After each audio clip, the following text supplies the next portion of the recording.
here. And it looks like Empire's going to be looking at losing a hero just to start things off. Zayu's going to be run down as he got a little bit too close to the high ground. And with his boots, he's hoping maybe he can get away. All right, never mind. Okay, he's gonna scurry away. Yeah. I can't believe I thought for sure he was dead. I was so certain he was dead. He was surrounded by like 4 heroes. How did he just walk away? Wow. I have no idea.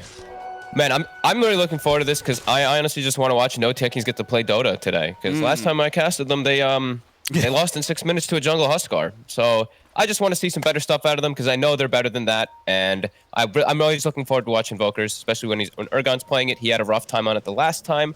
Looking forward to see if he can hopefully make it work. And we're watching, just the lane swappings at the moment, as Panel touched on.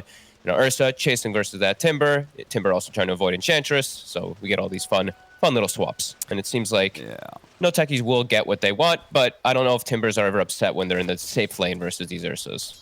Yeah, it definitely feels like NoTechies have given themselves a lot of comfort picks. Malik on the Mars. Urgon, I know before this tournament, his Invoker and his Tiny. Those are like the 2 standout mids that he played.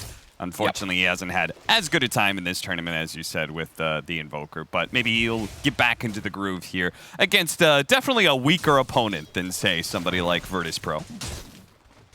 Yeah, absolutely. And this is a bit of a volatile matchup. It can go both ways. Invoker actually does just fine in this one for the most part. And Gwyn has gone for the Flame Guard build. So that is where it hurts you even more when you do go for this versus Tornado, because you can just dispel it off. I've seen a lot of times they just go Slight Chains and you try to gank the Quaswix Invoker, but that won't be the case. Probably feels like his supports are locked in lane for some time anyway, since it is an aggro tri-lane. So he's just going to go for the farm build on that Ember. Yeah, why do you think they went for this aggro tri-lane? Just setting up the Timbersaw for success?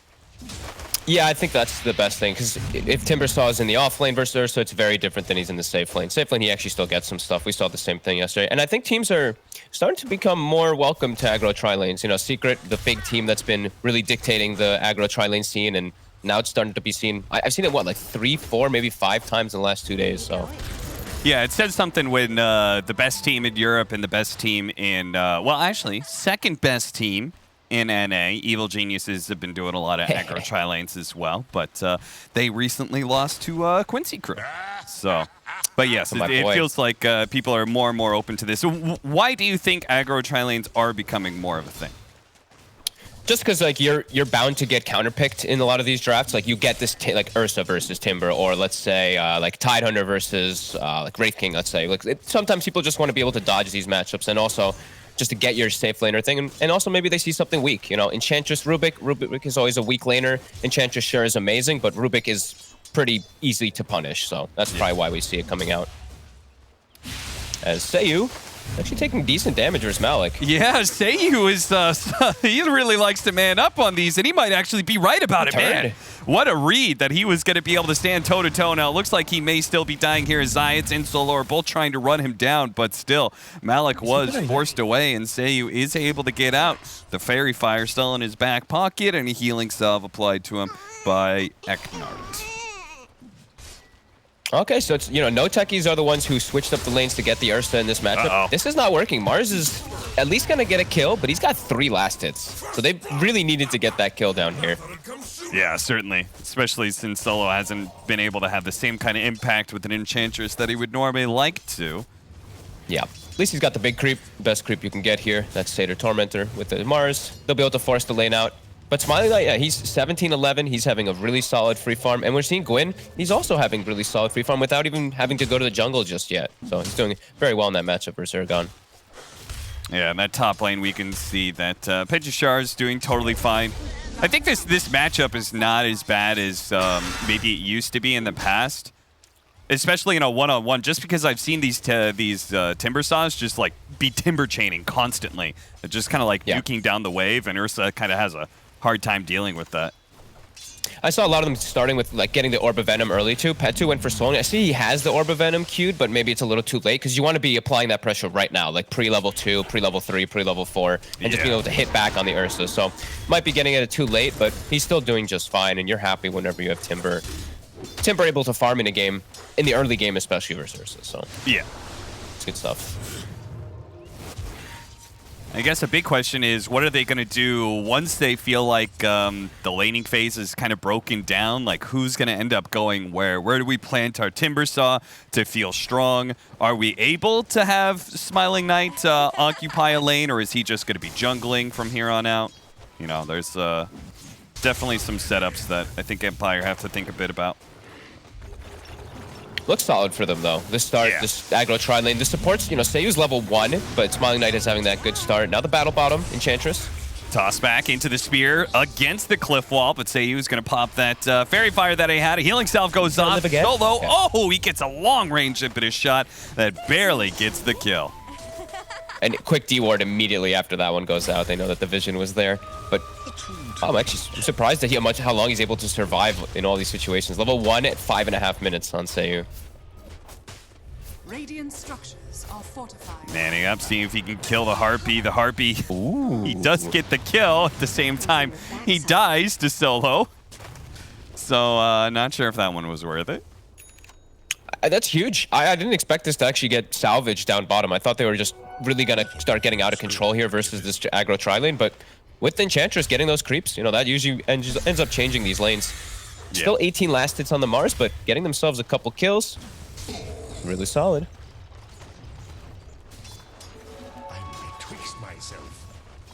All right, well, we start getting some of our level 6s, so this is about the time where maybe Ember Spirit can rotate, see if he can help out that bottom lane, perhaps. I'm not really sure if they want to try and kill an Ursa at top lane, but I just don't think Gwynblight really wants to be in this lane too much longer, right? This looks like a pain to deal with. Yeah, he can just get counter ganked too easily, though. I'm looking at these heroes bottom. CM and Shadow Shaman so slow and fragile versus an Invoker rotation. Like Urgon, I feel like if he just makes the move bottom, he can just easily get a double or triple kill. Once Malik is healed up, and I feel like he should go to that lane. Since Malik is still having trouble, I want to see Urgon actually get that move going. Because he has an Urn, so you don't want to just sit in the 1v1 in mid. You want to get your progress going, get your stacks, get your Urn charges, and get your progression toward your Vessel, since you are playing versus Timbersaw. Yeah, somebody's got to stop this top lane push because Timbersaw, he does have the Siege Wagon push that is coming up right now. Tries to finish off Solo, misses out. Now he's going to bounce back. Instead of going up the hill, he goes right into Urgon. Let's see if they actually had the damage to kill him, though. Timber Chain a little bit farther. Somehow the Tornado did not hit him there. He's going to get one more Timber Chain away, and he's out. He's good. Oh, failed rotation, though, by Urgon, which now gives Gwyn time to farm, and then bottom is able to play aggressive as well. And Malik is jungling at the moment on the Mars, so I don't really like that rotation too much. It's a tough kill to get. Even if the Tornado lands, it might not get the kill. Just feels like it was just like him reacting rather than making his own move, as they'll lose Zai at bottom. Yeah, Zayat's the only one occupying this bottom lane. Eknart just kind of casually cuts in from the side. And it looks like our Wraith King is going to start focusing a little bit more on jungling. Now that he's level 5, he's got the 2 levels with the skeletons and that higher level crit as well. It's a little bit slower now, of course, from the nerfs that have come to Wraith King in these times, but he'll be able to get that farm going anyway. And now they're giving supports levels. I want to see punish. You know, NoTechies, punish these two. Do not let supports just show themselves in the offlane. There's a 330 move speed Shadow Shaman. Kill this man right now. Absolutely. The Ensnare's going to come out, the spear follow-up, and yep. Seiyu is not long for this world, and Eknart is going to be forced away from the experience range as well. So it does mean that our solo heroes are still kind of happy, as you can see that Timbersaw still pressuring that offlane tower. I think they just got to accept that. Even though they have an Ursa in their team, it's just a hard kill even early on. Unless you rotate literally everyone or bring the Mars, it's just tough. And then you might even just lose the Mars with the rotation. So I think just give this away. Where do you go as Petrichar after this? Do you try and take mid tower or the safe lane tower that's still up? Get you way down bottom. Play with those supports. You see strength hero, you run his strength hero. Okay. Well, let's see if he does that or if he wants to farm up just a little bit more, as I know he's working on that Hood of Defiance. Yeah, he might just finish that. Maybe he does just naturally rotate toward mid, clear up these neutral camps, push the Ursa out. But I'd like to see him pressure for this bottom tower, because I'm just looking at these two supports down here on Empire, and I'm like, yo, these guys should not be able to do this. The CM and the Shadow Shaman, like, these guys should be getting punished a little bit more by NoTechies, so let's see what the rotation is going to be. Petrishar, I may have slightly miscalculated on that neutral creep. Timber chains away, realizes his error, throws out a chakra, misclicks, pulls it back right away. You know, The best. Yeah. Well, he's focused on finishing that hood, not on actually killing the creeps. He's like, I need the gold, but oh shit. Watch that one again, I guess. Petrishar is like, surely this will kill it. No. Oh god.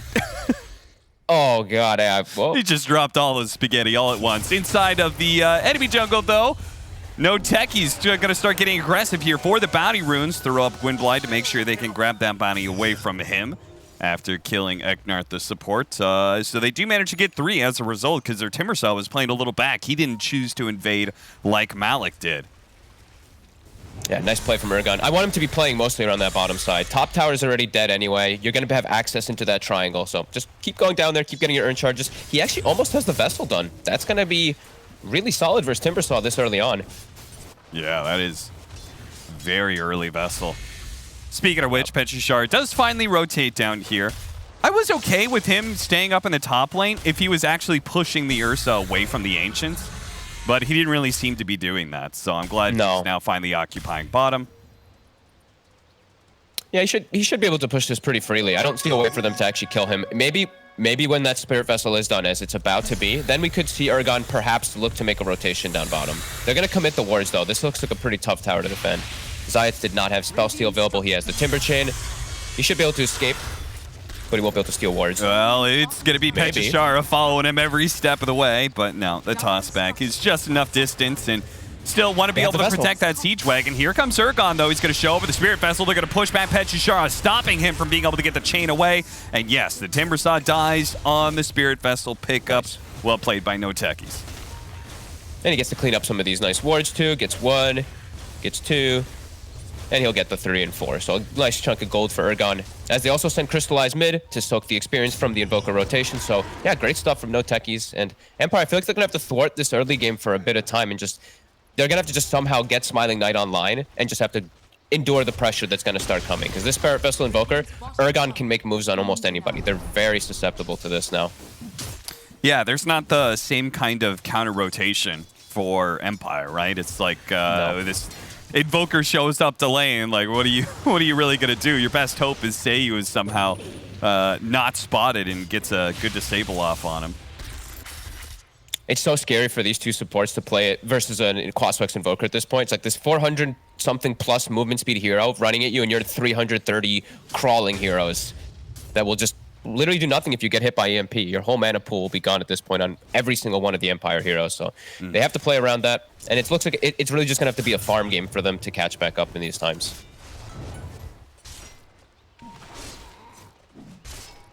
Which they got good heroes for it, but you definitely feel a little bit worried when you see a Timbersaw just hitting Ancients. Yeah, when he's not available to exert his pressure out on the map to be able to create some space to, put some pressure on a tier 2 tower, force an awkward rotation, nothing like that. And so it frees up NoTechies to make moves like this.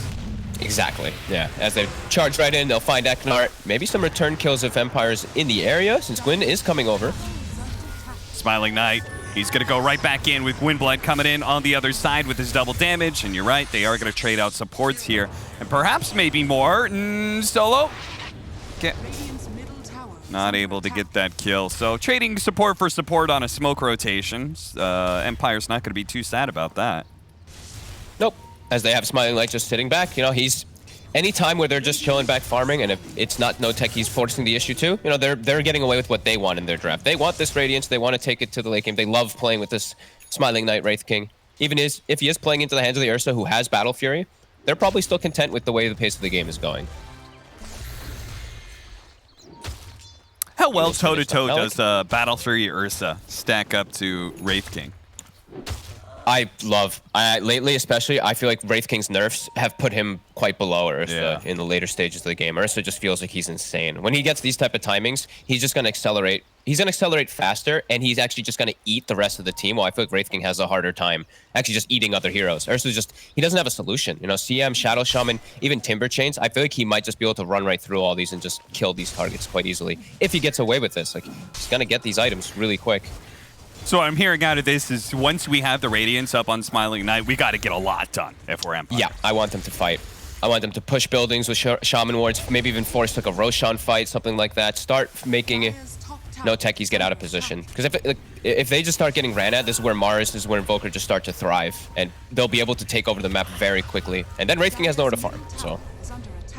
You know, I'm not in love with the fact that Petchushara, and maybe it goes to show the strength of the Invoker, Petchushara just had to defend the top lane tower and TP mid to defend that tower. Like, the rest of his team isn't doing it. So he's got to. Gwynblight, nicely done. Does manage to get up the Sleight of Fist before the spear coming out from Malik. A little bit off the mark there, and now they're easily going to get caught and sandwiched upon. Missed execution there from Malik, and he knows it too. Sorry, he says. Downtime, where Smiling Knight is a very happy man. And they're even setting up Seiyu up top to look for that defense. As you were mentioning, Petu can't be everywhere. He's actually just going to farm bottom. Well, they split the resources a bit. And a nice hit back. Mars ult wasted. Maelstrom online for Ember. You're feeling good. Well, now as a result of missing out on that Ember Spirit kill, we had the completed Maelstrom picked up mid-fight for Gwynblight. Yeah. Malik can't miss those ults. No. That's where NoTechies just can really fall behind heavily if they just start, you know, whiffing their big actual team fight ability. To be able to force and apply pressure. That's, yeah, Wraith King just gets the shield back, and that's pretty much going to be the Radiance done. Crystallize is keeping up, of course, on that Ursa. But I see he does have BKB queued. Wondering if he does commit for that and just look for the team fights rather than going for these pickoffs with Blink Dagger and with Yules on Mars. I thought they'd be looking for a little bit more plays on Malik. He's 2-1-3, but it still feels like a quiet game because of that start that he had. Baits in Gwynblight. Takes the illusion right from underneath his nose, but they don't really have any disables to actually keep him in place. So he is able to get out pretty easily. Malik, they see him. Oh, Malik, he is so far forwards here, and a simple Shadow Shaman is very easily able to set up for that kill. Not sure if Serpent Wards was even needed, but does get a fast execution. Eknard is going to be caught in the mid lane meanwhile, and Petchushara may be in trouble here. Fortunately, no stuns to stop that Timber Chain away, as this Ursa is very powerful, and he's got to watch out for that Chakram steal of the Rubik as well. Yeah, that's one of the better steals that Zayats can get in this game. Actual ways to burst down the Timber even more so. You know, I got to talk about this, Fogged. I feel like I can't ignore it too much, but, like, you know, Malik, we've been talking a lot about NoTechies and, like, why this team isn't succeeding, and I feel like we've kind of settled on a narrative of their 2-3 position, not really stepping up when needed. Yep. This game, Malik is really suffering. Yeah, he just sat back and he farmed his Yules, and then now his first showing was him moving alone top. Like, not even with a support hero to try to set up for a kill or anything like that. They have 3 points in Exort, so you need more. You need something else to be playing around Malik, so, you know, it's definitely a concern if they aren't playing any supports around their actual big team fighter. He's the one that they have to be rallied around behind Urgon. But, yeah, definitely concerning.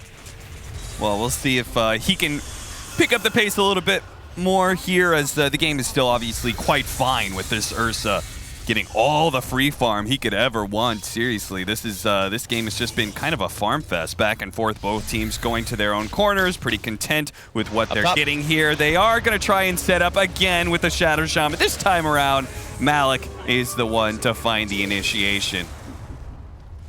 I like this time it's perfect. You know, he has a core showing in lane in front of him. He has his most important core in front of him, and he's playing behind. So Eknart in the same exact place will die to the same exact impetus. Look, we just saw a replay. Yeah, a little bit of deja vu there. It's that same ward across the river spotted him and let Urgon find an ease in the opening here. And they're just kind of poking away at this top tower while they took the top tower, and now they're poking away at this mid tower as well. Have you been looking at solo this game, by the way? He's going like carry Enchantress. There's Urgon. He's going to get hexed up. They've got the control. Overstepping their bounds just a little bit too much. Zayats, he's going to get caught up by Petchushara. Nice read there to make that long-range zip.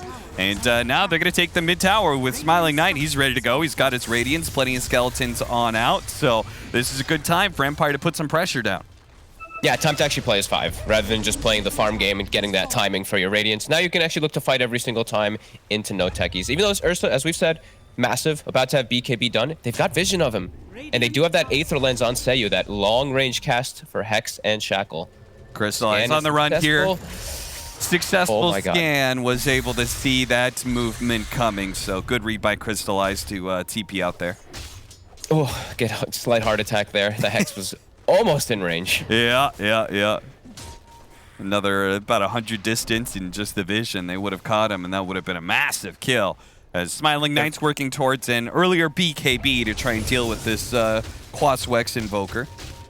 I like it. After yesterday seeing a Wraith King go greedy and not getting BKB and costing them maybe potentially the game, I think you have to get that item, especially versus Invokers always. Speaking of greedy, you mentioned Solo's carry type items here, and he's getting a little greedy trying to take the enemy bounty runes, and very likely to be punished for it, as he is very, very tanky, no doubt. But they've got infinite space to be able to run him down. Eventually, Gwynblight gets that kill with Dominating Streak. Now, Seiyu finds an opening onto the Rubik, which is very nice and easy. Catching NoTechies while they're trying to Roche. This is a good sign for Empire. Man, Petu just stole the kill from Seiyu. That was your kill, and Petu just came and stole it. I didn't like that. Very beautiful ward trap, and he just literally walks over, waits for the last hit in Whirling Dice. He didn't even hit him once before that. Come on, Petu. Yeah, it's not like a Blink Dagger would be that bad. An early Blink Dagger on a Shadow Shaman with the Aether Lens could do a lot when it comes to kiting around this Ursa or maybe catching the Invoker at appropriate times. So, yeah, you know. I'd agree. I actually would prefer to have the Shadow Shaman get the farm at this point. Your Timber has already got what he needs. He's got his Lotus Orb. Like, that's the most important thing he needs this game to get rid of that Spirit Vessel and whatnot. Shadow Shaman's game is quite important. If he's able to just get these Blink Hexes, he can stop the Mars combo. He can stop the Invoker and everything too. They can just break the team fights if they do get that. NoTechies forcing this Roche with that BKB on Crystallize, trying to force the fight around here with Malik in position. Is Empire going to go back into this one? It doesn't look like they have time. I cannot believe Fugged. I mean, we're talking about like them picking up that Radiance, start getting aggressive. They did that a little bit with taking that mid tower, but I feel like that was more taking advantage of an opportunity that presented itself. I'm so surprised that after missing a Roshan attempt earlier, they just let NoTechies take that Roshan for free. I think they were going for their item timings. Double BKBs just got delivered, so I think they didn't want to fight before them. Well, I see Wraith King and Ember both got them finished. But now, yeah, you got to play into Aegis. Let's see if they are able to do that. They're able to push back NoTechies at least. And NoTechies immediately going to go for the re-smoke here. Thanks to the heal from the Enchantress, they're decently healthy. And they're going to go ahead and invade the triangle, see if they can get on the high ground here and work their way into that mid tower a second time. They're going to lead off onto Seiyu here, running into him. Seiyu is very easily going to go down here. They stole Hex for the Rubik as well. Pejishara. That's a big one. Spirit Vessel poking at him. Crystallize, whipping himself. He's been given the alacrity. They're going to finish off this mid tower nice and quick. The BKB going down from Gwynblight, protecting him against the spear. He is charging into that back line. He really wants to kill Malik, it seems, but he definitely doesn't have the damage to kill somebody like that. Solo on the other side of things. He, again, will survive for a while, but eventually he will die as he's got nowhere to run to or nowhere to hide. Still really solid for NoTechies. Double BKB usage, a buyback from Seiyu. That's going to slow down that blink significantly, and they still get the tower anyway. So that's really nice stuff for them as they can back up, finish up these next few items, and they'll be safe to do it too. Sure, they used Crystallizes BKB, but that's quite all right as he's able to just back up farm, and he's going to bash her at a pretty good time. So his game is still looking solid. It's still very, very even on both sides. Actually, even Dota Plus is pretty much 50-50 on this one. Yeah, I guess like maybe if it wasn't for the fact that the Ember Spirit is so farmed, you know, because at that point, Invoker's eventually going to start dropping off a tad bit, right? While this Ember Spirit can continue to be a serious presence. If it was just a Wraith King versus Ursa, then maybe it would be a little bit more one-sided, that win probability. Yeah. Ergun is it's a weird, like, Invoker's just it's a tough hero to make work. It's volatile. Either you're gonna hit big or you're not. You know, if he's going for the Cataclysm build too with Mars, so there's chances for these big plays. But yeah, I mean, Wraith King Ember, that core is gonna get pretty scary. Ursa can solo carry this game with all the buffs and everything, and with the backup of his team, but definitely have to feel like Empire still has windows in this game. Yeah, they're really farmed on all three cores. they get to a point where they've got BKB on the Ursa with an Abyssal Blade, and he's given Alacrity, you know, like he's just going to get on top of somebody with the Abyssal Blade and just 100-0 them so fast. Yeah, they're gonna have to do some special stuff about protecting people, because they don't have great ways to protect each other. Like the supports, I see, of course, you know, Shadow Shaman, he never wants to build toward those glimmers. He's more about his own selfish game. CM on her way toward Glimmer, but yeah, still a ways away. So yeah, that Ursa is definitely going to be pretty threatening once he starts getting all those items online. Well, one option here is our Timbersaw is going to go back for Yule's Scepter. So that'll be one way to try and kite the Ursa a little bit more. I was wondering, if, do you like that? Yule's over maybe, say, like Heaven's Halberd, kind of doing this similar thing? At least it gives him a secondary dispel too. Like if Lotus is a teammate, he can save it, you know, the dispel for himself and stuff too. And it's amazing. It's the best item in the game versus Ursa, so whatever. Yeah, no, that definitely makes sense with the Invoker in play. Yeah. Smiling Knight closing in on level 18, so he'll have that reincarnation up near constantly. Only used one BKB charge so far.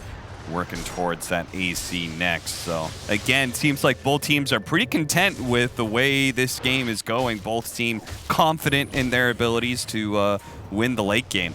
We'll see who actually proves to be correct here as the rotation up to top lane. Looks like they're going to give a poke at this tier 2 tower, but Seiyu in a very good position to potentially catch somebody if his team moves to defend.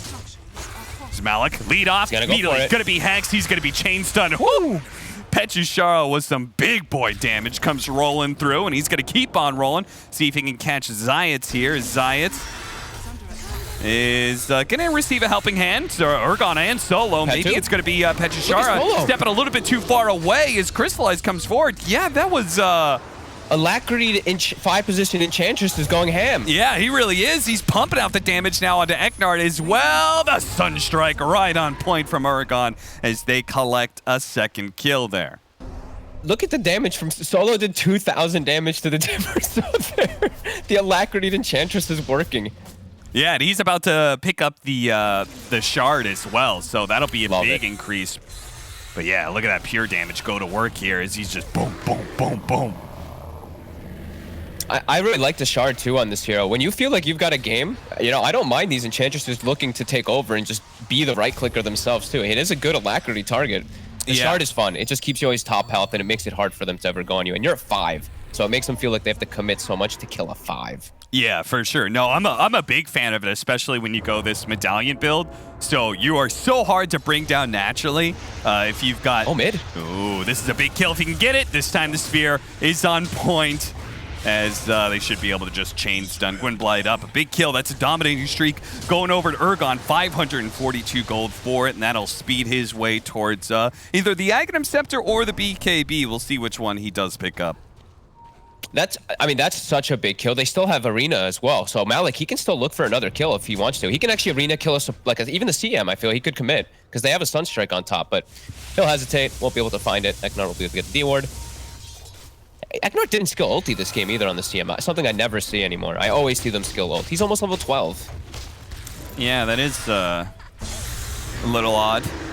Pechushara not respecting the damage that comes out. There goes that freezing field. Malik is going to be able to get away thanks to his Arena. At the same time, Crystallize, he's going to be caught here. Hexed up. They have the Aegis for another 15 seconds, so they'll have to deal with that second life of the Ursa. Can they get the chain stuns? Can they get the immediate disables? No, Crystallize using that fresh Blink Dagger he picked up to immediately go over to the high ground, quickly kill the Crystal Maiden. Malik's going to be caught in the midst of the Serpent Wards. Again, here's Pechushara, a beautiful Chakram thanks to Gwynblight setting up the double stunt there. Solo gets wiped out. Now they're looking to be able to catch Crystallize as well, but Seiyu is, well, if he keeps hunting, if he's persistent about it, he may still find him. He's going to see these dead neutrals and go, guys, this Ursa is still somewhere around, unfortunately, running the wrong direction here. So, NoTechies, a bad team fight for them as they were finally starting to get aggressive. Two split up from the fight with the Mars ult and everything, and then when they lose the Ursa, he's in a really tough position. He can go for the CM, but CM buys back. Shadow Shaman has Blink Dagger, so it can reset positioning, and his 2 supports get caught. As you mentioned, you know, Ember Spirit getting that slight chains on the 2 of them, they quickly bring them down, and he has to retreat. It's just 2 heroes versus the 5 at that point. Nice stuff from Empire. And we're starting to feel their power. You know, these 3 cores really farming. Malik, he's starting to fall pretty far behind in this Mars. He has to keep finding those pickoffs, though. If he's able to find Gwynblade like 1 or 2 more times in this game, the way he did in the mid lane, then they still got a pretty decent shot in it. But it's starting to get Empire favored in these next few moments, as this Wraith King is starting to get out of control. Watching that last team fight, do you have a preference here for the Invoker? Do you think he should go for the damage of the Aghanim Scepter or the BKB? I don't think he can go BKB. I think he has to. I think they have to have more follow-up for Malik. It can't just be Crystallize, the one that's pumping out. You can't rely on Crystallize, and honestly, like, Solo as well. As I'm seeing Solo doing much more in the fights, actually, than the Invoker lately. I think he has to get the Ags, yeah. He's pretty close. Actually, does he? I think he has it. Yeah, he has it finished. All right, so another big power spike for the NoTechies side. It's only 5 points in the Exort at the moment. Yeah, it's kind of a weak Cataclysm, but can still do the trick if they find the right disables. And that's all up to Malik in finding that initiation with his Blink Dagger. Yeah, all up to Malik or all up to Zayats if he's able to find some type of spell steal. The lift, if he gets the lift off and they Cataclysm immediately as the lift goes off, they can get the connection too, but a bit tough to execute. Blade almost done for Crystallize. Obviously, that'll be a big, big pickup, because the last problem in the last team fight was him being kited around a little bit too much. How long on this Rosh? We'll find out in 20 seconds. NoTechies still looking to control this area with wards. Keep themselves on the high ground. Same thing for Empire. Stay on their high ground side. Orb of Destruction. That'll help Crystallize quite a bit if he chooses to pick it up right now. He's got the Mindbreaker. Roshan is going to be coming up right now. Nobody has vision inside of the pit. Nobody put their courier up there as the smoke. It's going to break here onto the Ursa. They're going to go right through him. Petchashara is straight on in with Smiling Knight popping his BKB. Looking to be able to keep Crystallize down, but his Enrage is going to protect him. Now he's got his BKB. He's going for the Timbersaw right now. He blinks over to the other side, chooses to go for Eknard instead. Does manage to get a lucky bash. Here comes the Sunstrike. The Cataclysm, though, just doesn't do quite enough to get any of these kills, as ultimately Crystallize gets kited way too much. And oh yeah, I guess Untouchable does work on wards now, since they made it since they put it into his ultimate. That's interesting. Yeah, I was wondering why he wouldn't die a little bit faster. And a huge fight. Malik, he gets the arena off. They all just pop BKB and walk right through it. And the way that it starts off is devastating for NoTechies. Crystallized caught on the low ground for a quick second, and they get these chain disables onto him. He's half HP before he gets Enraged BKB off, and then he's frantic. He's frantic in the fight, unable to find a target. And Wraith King doesn't even end up losing his ult. That is a devastating hit for NoTechies, as Empire now full in force. And Roshan in about 1 minute 40 seconds. Now they have wards out. Now they have coverage in this area. The next fight is probably going to just dictate the entire game. Yeah, see, look, with his BKBs, the arena goes out, but he doesn't actually control anybody. Crystallize has a hard time putting damage onto people. And he's going to go this Abyssal Blade, and that'll help him. But I just saw that Ember Spirit is picking up a Linken's. So he may not even be able to lock down this Ember Spirit. They may still remain so mobile that he can't actually kill the backline of heroes like he wants to.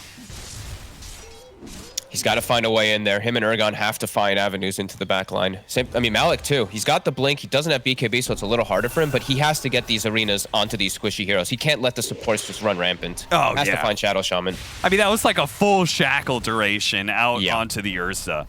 So that is just not going to be acceptable if you hope to be able to win this game. It's all the cast range that really just starts to come together. It is hard to catch these Shadow Shamans. You know, Aether Lens, he's got the Psychic Headband, he's got the cast range talent. Like, look at the cast range on Shackles and Heck. It is pretty ridiculous, but they have to find a way. Yep. They have to stop these two from controlling the Ursa so Crystallize can actually play his hero in the fights. All right, well, yet another smoke from NoTechies. See if they find the back line.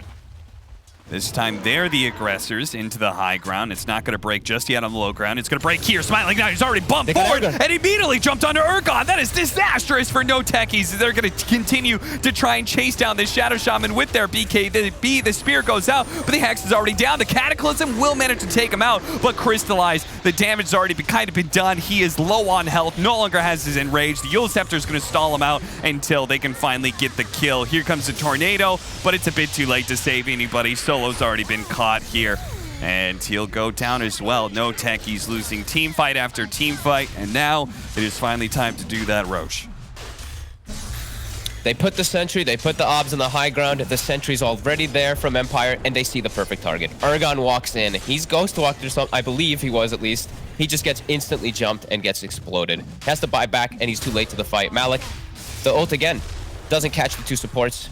It hits, well, actually maybe on the edges of it all, but it catches most of the BKB heroes, and they just reset. Empire just runs away with it. Malik, he does have a BKB, so he'll be fine here, but the fact he had to use it is probably a little disappointing to them. I think they're trying to make some sort of cute play where they steal the Aegis, and looks like actually that stall was just enough. They're going to look inside the Roshan pit, see that it's about half health, and Empire is already backed up, so still a chance to be able to get that for themselves with the Ursa coming back in 15 seconds. I think Empire is showing, this is just like a dominance move. They don't want to throw the game or don't give any advantage to NoTechies by any means by trying to force this Roche without their 5-man. Now the two supports respawning. Now they're going to start committing in there. All right, and this is going to be well timed as the Ursa may not even be able to get there in time. We'll see. The Tornado is definitely going to stall them out a little bit more. Solo. Intrepid Solo leading off, true to his name, all by himself, and is immediately going to be blown up, so that's a little awkward. Wraithfire Blast turned back around onto the Wraith King, a jump forward from Crystallize, going to go for the Timbersaw. Finally, Malik gets a good arena, but the BKB's going out still. The Cataclysm already taken out the Crystal Main. The first life, the Wraith King is down as well. Timbersaw out on the side, kiting away Crystallize, but he's got to be careful of that Alacrity. Look at him being slowed down by the Flamethrower. The Enrage is no longer out. The Tornado cannot help him escape. Seiyu comes back with his second life to be able to catch Urgon, and GG goes out. They know they've got nothing left in the tank to challenge Empire. Both teams were willing to push it kind of late. We're willing to let these carries get their farm.